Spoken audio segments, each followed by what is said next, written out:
प्रश्नावली 4.4 के अब प्रश्नों की चर्चा करें। प्रश्न संख्या 1 है, त्रिभुज ABC का एक रफ चित्र खींचिए। इस त्रिभुज के अभ्यंतर में एक बिंदु P अंकित कीजिए, उसके बहिर्भाग में एक बिंदु Q अंकित कीजिए। बिंदु A इसके अभ्यंतर में स्थित है या बहिर्भाग में स्थित है, ये पूछा गया। तो ABC का एक रफ चित्र हमें बनाना है, मतलब एक चित्र हमें खींचना है त्रिभुज का। इसका नाम मैंने रख लिया A, इसका नाम रख लिया B। अब हम रेखाखंडों की मदद से ही खींच रहे हैं। तो फिर हमने A को ज्वाइन करते हुए एक रेखाखंड बनाया AC और C और B को आपस में मिला दिया। तो हमारे पास जो है आकृति बनी, ये क्या बनी? त्रिभुज। तो इस त्रिभुज का नाम हो गया त्रिभुज ABC। तो इस त्रिभुज के अभ्यंतर में एक बिंदु P अंकित कीजिए। अब अभ्यंतर का मतलब अंदर आप कहीं भी दिखा सकते हैं। तो एक बिंदु हमने P अंकित कर दिया, चित्र बनाना है केवल। बहिर्भाग में एक बिंदु Q अंकित कीजिए, तो कहीं भी यहाँ कर दीजिए, यहाँ कर दीजिए। तो Q एक दूसरा बिंदु अंकित कर दिया। अब पूछा है कि A इसके अभ्यंतर में स्थित है या बहिर्भाग में। अब देखो A बिंदु, आपको वीडियो में पहले बताया कि त्रिभुज की परिसीमा पर जो बिंदु होंगे वो ना बहिर्भाग में होंगे ना अभ्यंतर में होंगे। तो बिंदु A इसके अभ्यंतर में स्थित है या बहिर्भाग में। तो क्या लिखोगे? बिंदु A न तो त्रिभुज के, तो पूरा लिख लेते हैं, त्रिभुज ABC के अभ्यंतर में है। क्या यह त्रिभुज के अंदर है बिंदु? नहीं, न तो त्रिभुज ABC के अभ्यंतर में है और न ही बहिर्भाग में।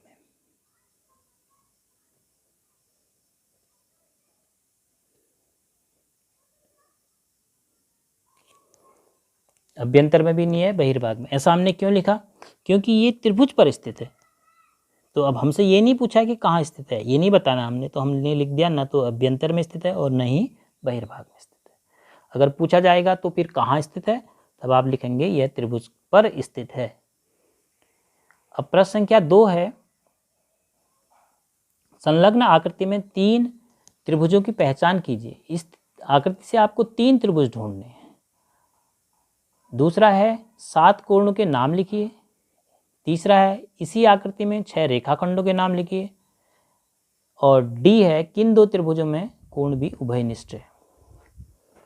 सबसे पहले ए भाग है, हम पहले 3 त्रिभुज पहचानें कौन कौन से। देखो, एक तो आपको ये जो आकृति दिख रही है AB और D से घिरी हुई, ये त्रिभुज है। दूसरी AC और D से घिरी हुई, ये भी त्रिभुज है। और थोड़ी देर के लिए आप AD को भूल जाइए। अगर आप AD को भूल जाते हैं तब आपको क्या मिलता है? ABC, ये पूरा, ये भी क्या है? एक त्रिभुज है।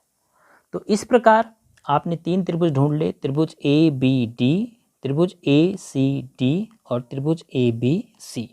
तो पहचान करी त्रिभुज ABC,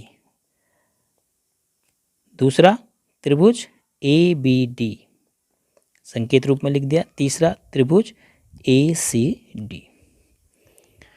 अब फिर पूछा है 7 कोणों के नाम।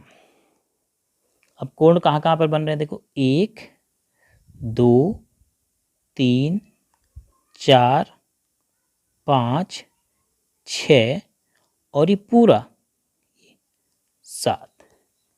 तो अब नाम कैसे लिखेंगे? मानो हम यहाँ से शुरू करें तो कोण B लिख सकते हैं इसको, क्योंकि यहाँ पर एक ही कोण बना है। तो कोण B, अब देखो यहाँ पर D नहीं लिख सकते हैं तो पता नहीं चलेगा कि इसकी बात कर रहे हैं, इसकी बात कर रहे हैं। अब 3 अक्षर में लिखेंगे, कोण BDA, फिर कोण ADC। देखो BDA ये वाला कोण हो गया, ADC ये वाला कोण हो गया। फिर उसके बाद कोण C, फिर इस कोण की बात करें तो CAD, कोण CAD, फिर DAB, कोण DAB, और फिर पूरा कोण, या तो कोण A लिख सकते हैं इसको, या फिर CAB या BAC। तो कोण BAC। अब गिनते हैं, 7 हमने लिखे कि नहीं, 1 2 3 4 5 6 7, तो 7 कोण लिख लिए। उसके बाद C पूछा है इसी आकृति में 6 रेखाखंड, रेखाखंड के 2 अंतबिंदु होते हैं, तो ये हमने ध्यान देना है। तो 6 रेखाखंड, एक तो हो गया BD, B से लेकर D तक, फिर एक हो गया CD, C से लेकर D तक, फिर एक B से लेकर C तक भी हुआ, तो BC, 3 रेखाखंड तो ये हो गए। फिर एक C से लेकर A तक, 4, फिर एक A से लेकर B तक, रेखाखंड के 2 अंतबिंदु, तो 2 अंतबिंदु मिल रहे हैं। फिर A से लेकर D तक, तो अब आप इनको गिनेंगे तो आपको 6 रेखाखंड ही मिल गए, 1 2 3 4 5 6। फिर पूछा है किन 2 त्रिभुजों में कोण B उभयनिष्ठ है।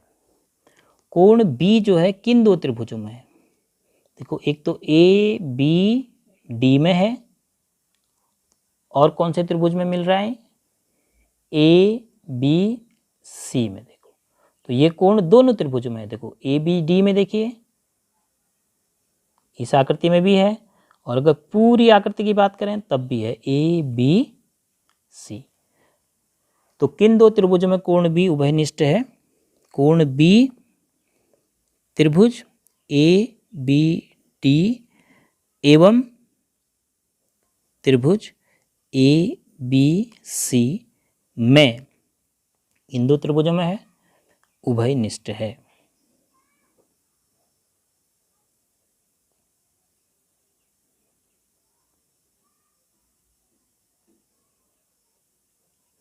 तो इन 2 त्रिभुजों में कोण भी उभयनिष्ठ है।